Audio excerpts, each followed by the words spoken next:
Hi guys, I'm Jendrik Nagandaba. I'm here now to discuss to you what is the reason that Filipinos work on abroad. And this is the reason I that she said to me. The reason she worked abroad was to earn large salary, and she went there because that was the opportunity that came in his life. And one of the most obvious and compelling reason why Filipinos choose to work abroad is to improve their economic situation.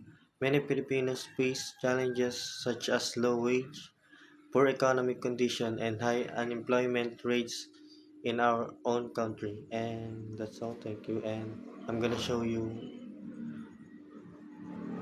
how I interview the OFW.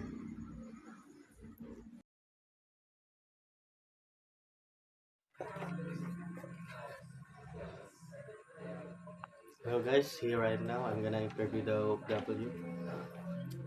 And this is the first question.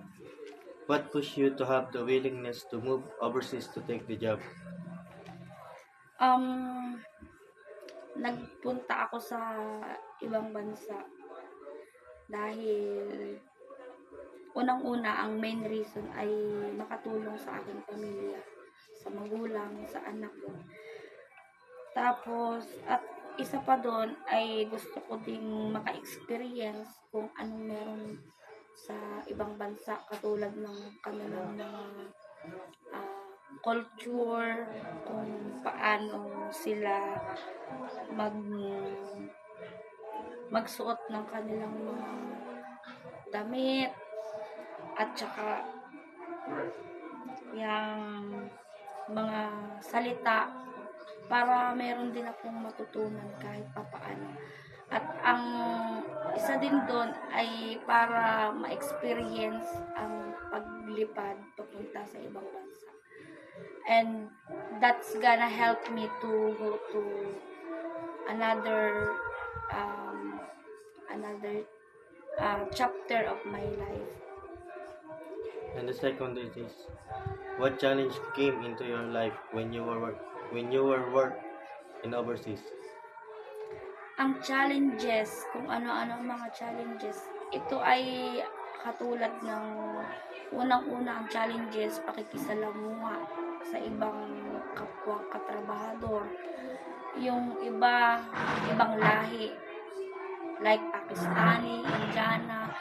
So, challenges yun para sa akin kung paano sila sasabayan, makikitunguhan. Tapos, ang challenges din is yung oras. Mahirap na mag kasi nasanay tayo dito sa Pilipinas ng gabi.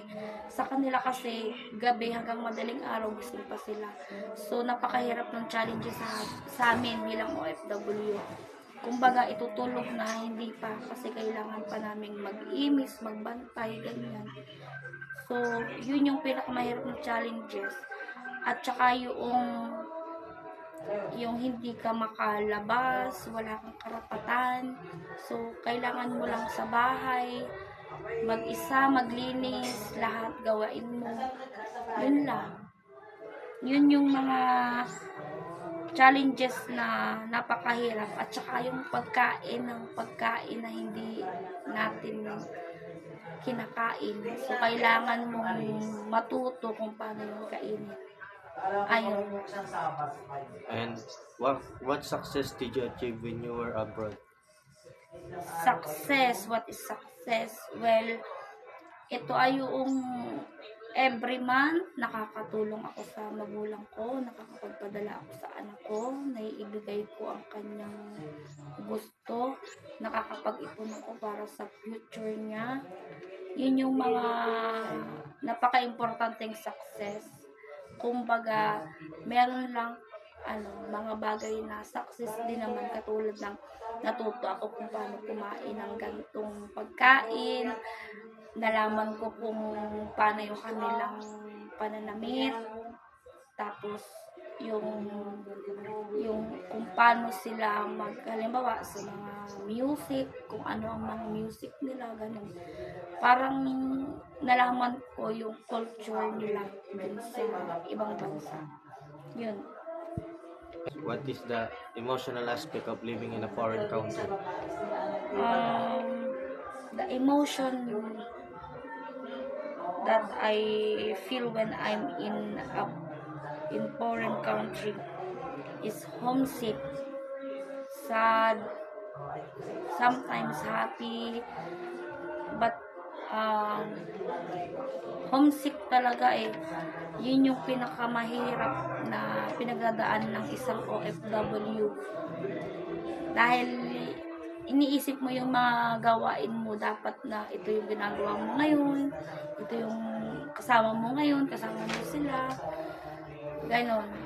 So, homesick talaga yung pinaka mahirap na emotion. And the fifth one is, what is the mental aspect of your life in another country? Parang katulad na rin yan nung question number 4.